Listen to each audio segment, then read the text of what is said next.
A miracle is something extraordinary, uncommon, not regular, not the standard. Yeah. So in your God idea, it should be supernatural. So this is what I love about this idea of the miracle mentality. If you're a mother, do it with a miracle mentality. If you work at a bank, do it with a miracle mentality. Whatever you do, you should be doing it with a miracle mentality. Join the conversation and welcome to Inside Voice. Hello, friends. What can you do when you feel there's just no coming back from what you've been through? Well, my guest today knows firsthand what it takes to change the trajectory of your life. You can leave defeat behind. Acclaimed author, speaker, and life coach Tim Storey is well known for inspiring and motivating people of all walks of life. His new book, The Miracle Mentality, has become a worldwide movement. Quincy Jones calls Tim the voice of inspiration to this generation. He's seen regularly on nationally syndicated radio and television shows, but today he's on Inside Voice. Tim, you are my dear friend, and it is such an honor and so fun to have you here with us today. Thanks for taking the time. Good to be with you. So I'm a fan of this show in this format. I mean, you've always been good in talk. I'm loving this show. And it's a privilege to be on today. Thank you, my friend. It's always great to talk with you. We've actually sat and had dinner quite a few times. We love to sit and have Thai food, and Yes. you're just a lot of fun to, my husband and I actually met you through Paul, and we appreciate what you're doing. And I just want our audience to really kind of get a feel for who is Tim Storey and what does he do and how can he help me? I mean, tell us a little bit about your background and your story and how it really all began. What inspired you to want to invest into other people? Yeah, a little bit of my story is as a young person, somebody invited my father to a church, and we had been raised in the Catholic Church. I was super young at the time. I was only 4 years of age, but they took us to a church called Melodyland Christian Center in Anaheim. As you know, was a very famous church. And so we started going to Melodyland Christian Center, and we were there for many years. And I got introduced to the things of God, the ways of God, the charismatic movement. And then after that, went to a church called First Assembly of God in Whittier, California. And I just liked church. I was the kid that when they took me to Sunday school, I believed the stories. Yeah. Noah built the ark. I'm like, okay. Right. Jonah got swallowed up. All right. Come on. Yeah. So even though I liked sports and I liked humor, I really got into the things of God, Brenda, at an early age. And I feel like God just started showing me at an early age that I was going to somehow, some way, help lift people up. That's always been my personality. And wasn't there a time in your life when there was a teacher that really made an impact and kind of ignited a fire that, in my opinion, that was something that really changed your outlook? What happened there with that teacher? Yeah, this is so awesome about teachers. So my mother was very distracted because she had 5 children, and she worked at a place called Winchell's Donut Shop. Have you ever heard of Winchell's? Oh, wow. Oh, of course. And so she was just very distracted. So in my house, I never heard anything about any of us are going to try to go to college, or there was just no talk about things like that. It was kind of like surviving and getting from one place to the next. But there was a teacher in 6th grade that said to me, "Timmy, can you stay after class?" And I'll never forget, Brenda, it was at the end of school, and the whole class went like, ooh, like he's probably in trouble. So the teacher said to me, he says, "Timmy," he says, "I think you are," and I love this story because I really didn't know what he was going to say next. "I think you are a good dancer," because I saw that he was at the dance contest and I won. "You're a good basketball player," because he would go to the games. He goes, "I think you are brilliant. And because you are brilliant, I want to see if you want to start checking out books from my personal library." Wow. To think that this 6th grade teacher branded me brilliant. I'd never heard that word come towards me. And I just took it and I just put it on me. I didn't know everything it meant, but I took what he said and I labeled myself what this man said. Yeah. That's incredible. And, what a good word, both for moms who have a lot of kids and they're concerned about, my time is so spread out and spread so thin. But, I think if you pray for your kids, God has a way of investing in their future and changing the narrative sometimes. And what a good word for teachers right now, because, the statistics are really on the rise for kids that are dealing with anxiety at the level that businessmen were dealing with back in the 60s, Tim. Yeah, but I like what you just said because for all of you that are watching that have children, sometimes it gets overwhelming because we're competing with the iPhone and TikTok and Instagram and all the other things on social media. But to think, as you said, that God can use people we don't expect sometimes, like my teacher, to really be used by God to brand me brilliant, and then to take me on a journey.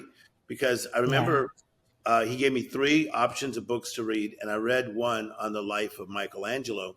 And one would say, well, why was that so interesting? Because I read about this guy who was very normal, who had a lot of challenges, but he had something within him that he knew he was supposed to do something fantastic. So I begin to relate to people like that. Yeah, that's awesome. Well, so your life, obviously you had a journey, you've had your highs and your lows, your successes and your failures. And through all of that, you have been equipped to learn how to, deal with, those narratives that want to keep you spiraling downward, and be able to make those comebacks, be able to come back even stronger than you were before because you've learned something. Is that correct? No doubt about it. As I have become older in Christianity, I have found that really there's nobody that's ever walked the planet that has not had setbacks. And Right. as you know, Ecclesiastes chapter 3 says there's a time and a season for everything. And then it says there's a time to be silent and a time to speak, a time to tear and a time to mend. Now, I've had the times of silence where I feel at times I silence myself, maybe by choices that I made, I silenced myself. But there were times where it seemed like life just silenced me, like tragedies happened, people dying in my family, etc. But how about this thing about there's a time to tear and a time to mend? And I think that so many people, they count themselves out way too early, just way too early, that maybe you went through a divorce in your early 30s, or maybe you had some type of financial setback in your 40s. But the beautiful thing is that God truly is the author and the finisher of our faith. Come on. And Brenda, as you teach all the time, he designed us to finish strong. So, this Tim Storey journey, I thought it'd be a lot easier than it is because I'm quite into humor and I enjoy life. I've always just been a happy kid, but I've been through some turmoil. But I tell you, it's made me a more empathetic person. And I would say to you as a friend, I'm more at peace than I've ever been in my entire life. That's it. I love that. Yeah. And I can certainly relate. And, I'm a firm believer that we don't get the beauty without the pain. Yeah. There's no such thing as, the kind of beauty that everyone seems to be seeking after is really kind of it's deceptive. It's seductive, but it's deceptive. Yeah. Because we don't like the idea of suffering. We don't like the idea of having to go through something. We want to go over it, around it, and avoid all that. But the truth really is that the things that, if we take that pain and we bury it because we don't want to deal with it, then what we bury alive, we're giving power to. And so there is process involved in healing and in becoming. And I love that you are just such an example that you also you're not just keeping this within the four walls of the church per se, even though you are a pastor of a church and you have a wonderful outreach there in California. Yeah. But you have really taken this message into the communities that don't necessarily have a faith or have different types of faith. And you've been able to bring this understanding of what a miracle mentality really is. And I want to go there. What is, my first question would be, what's the difference as you're explaining this to people between a miracle mentality and a fantasy mindset? Because I think they're two different things. Yeah, no doubt about it. In fact, the Bible says, he who works his land shall have abundance.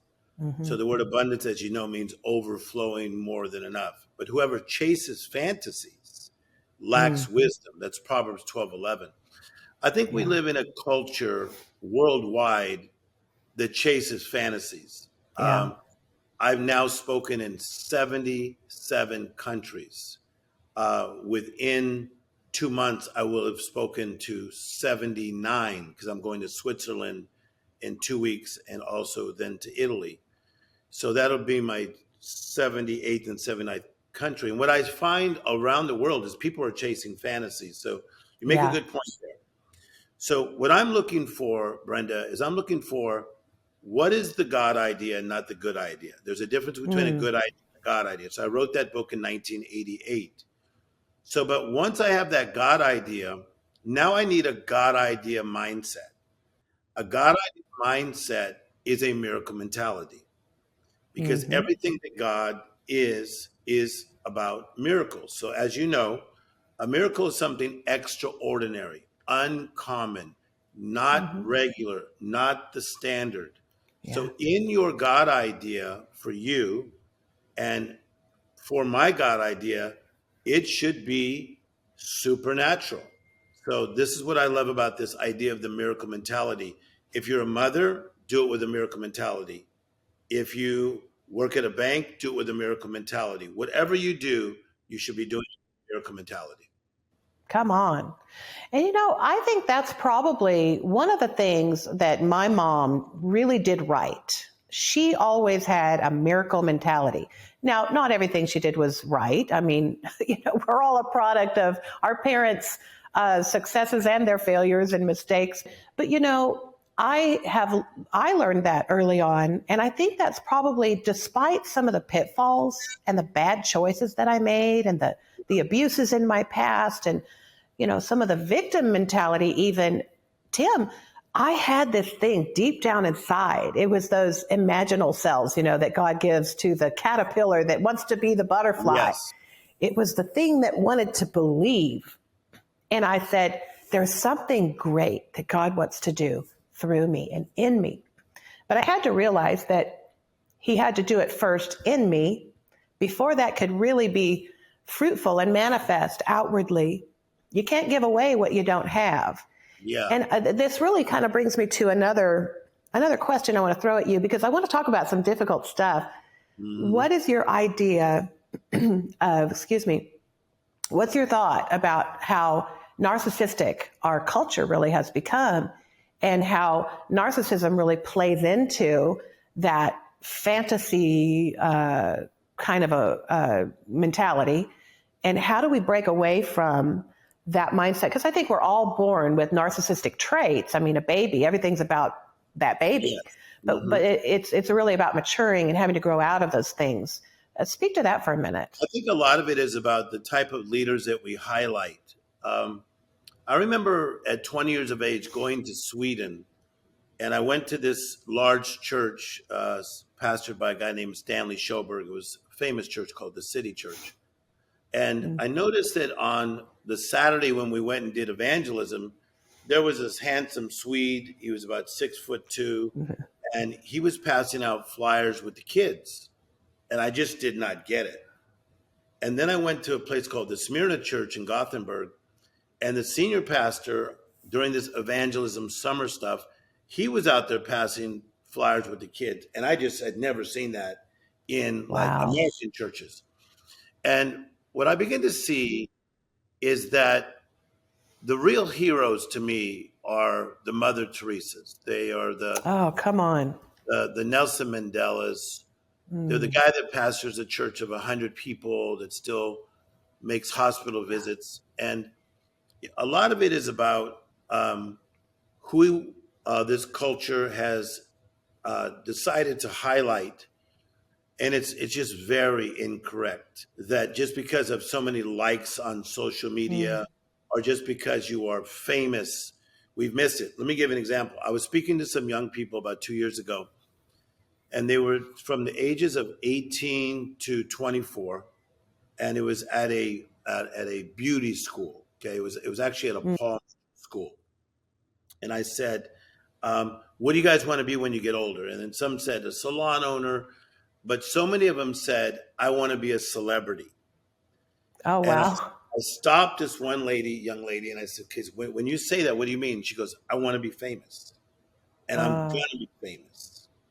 I just know I'm gonna be mm, famous." And then I said, "In all due respect, why?" She goes, "Just because I want it, and I will manifest it." And I thought, okay, what has happened that now being a celebrity is like some form of a job, which it's not. mm. Yeah.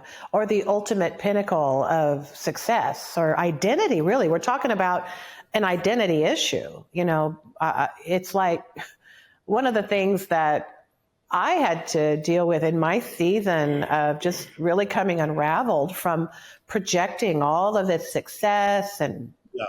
doing all of these things that I thought made me feel important. I had to really acknowledge that underneath all that was a big mess. And I had to really understand, well, who am I separate of the things that I do? And I Yes. think this is where we have this kind of dangerous ideal in our culture that these people that we kind of worship, I mean, we make shows, around making them idols. And so, we've really been kind of trained to think this way. And we've become fractured in our real relationships. And humanity, people are lonely and they're looking at a fake image, something that has been conjured up and created with makeup and lights. And, it's what you see on film is really, it's not real. And yet there's this hunger that people want something authentic, but they keep going back to drink from the cup of Yeah. fantasy. And that Mhm. just seems to be the word today. But, at that time of my life, Tim, I had built a lot of my identity around being the best singer and performer. I could hold an audience in the palm of my hand, and that was a powerful feeling. You're known for that. Yeah. I love where you're at, Brenda, because Mm-hmm. I watch what you're doing, and you know, we knew you as a singer. Now we're seeing you as a writer. We're seeing you as a speaker.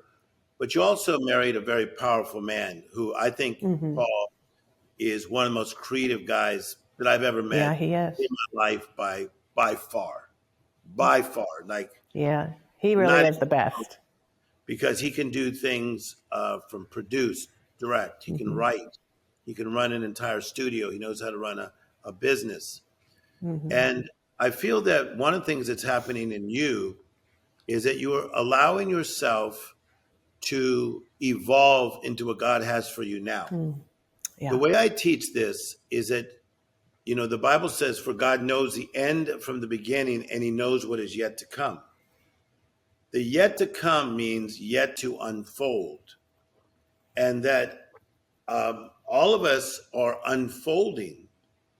And it's very important that we don't try to direct God how to unfold us in the days to come and the years to come, because maybe he has something that is a lot better for us. And Mm-hmm. so I'm really into my unfolding. I'm into my assignments. I Yeah. don't chase anything. I Mm-hmm. just truly want to Good. do my assignments. And if Yeah. my assignments are considered big by some or medium by some, either way, I'm good. I want to do the God idea assignments. That's what I do.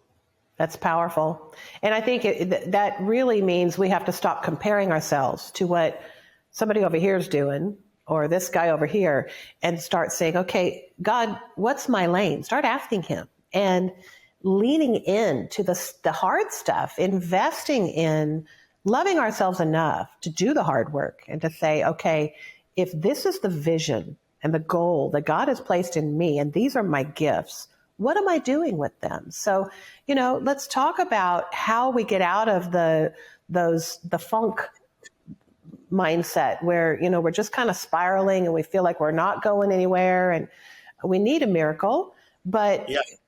What does it take? What are the baby steps even? Yeah, I have an answer. I think that we learn three primary ways: education, conversation, and observation. So one of the things that's working in your show, like we're doing today, is that we are educating people. Yeah. Secondly, they can learn from the conversation. And I mean this. Sometimes we're one conversation away from a brilliant life. If Good. you were to look back, Brenda, of so many amazing conversations you've had since your childhood, there are a few that just stand out where you go like, that was a game changer. Mm-hmm. I remember one night I was with the great Tony Curtis, who was an actor, and we started eating dinner together like once a month. And, because I was already friends with Charlton Heston, who I think your family knows as well. But I was friends with Charlton. I was friends with Jack Lemmon, Walter Matthau. But Tony Curtis and I were talking one time, and he was talking about fame. Mm-hmm. And he just said, Tim, even with making those movies with Marilyn Monroe and all those things I did, he said, the thing I always desired was just peace. I just wanted to be at peace. I just wanted to like myself. Yeah. So that was a conversation that touched me. So we learned education, conversation. Last one, observation. I am a pro at watching people and looking for their good, not watching them and looking for what's challenging about them. I observe and then I want to emulate people in things that I see that I like, whether it's their style or their manner or they're good listeners. And so I think one way to break out of the funk is re-educate yourself. That's good. Secondly, get involved in better conversations. And thirdly, start observing people that are living a life that is a miracle mentality type of life. Yeah. Yeah. So good. And I can certainly attest to that because there was that time in my life where I was so absorbed with my pain and my need that I wasn't listening. And, I feel like it was really the work of God to get a hold of me on the inside and say, start living outside of yourself and invest in other people. Listen more. Don't just be thinking about what you need to say next. And, be there for them and invest in people. And as I began to do that, there was this law of reciprocity, and that started coming back to me.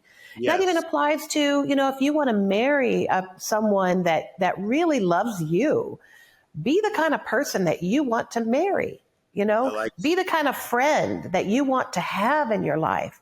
And, it really is a different way of looking at things, but it works. And so, good for you. I'm just so thankful for the work that you're doing in a community that is, man, this world is hurting, Tim. But Brenda, I say this in from a real clear perspective in life, in a very sober mindset. That just thank you, God. What a privilege to have God in my life.